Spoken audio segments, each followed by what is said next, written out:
Happy New Year, everybody. Hope you're all having a great first week back.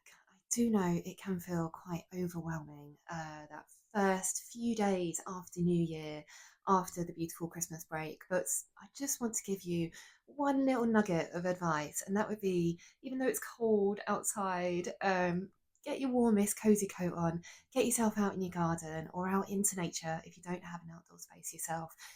Just soak up the atmosphere out there because a lot of your plants may be lying dormant, but a lot of them are really starting to sing at this time of year as well. And this is where actually planting a beautiful winter garden is really, really important.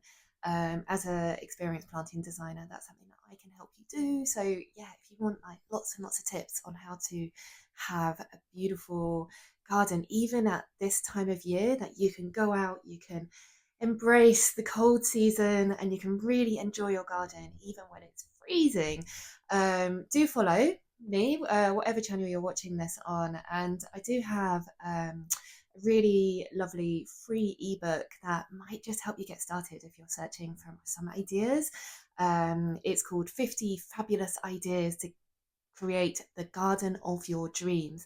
And it's gorgeous. It's packed full of ideas. So you'll find it in my bio. The link's in there. If you're watching on TikTok, just have a look in the comments. You can copy paste that into your browser and you'll find it there. But yeah, just this week, just really look after yourselves. Take it slow, take a breath, take in nature. It's there to support you. And I hope to speak to you soon.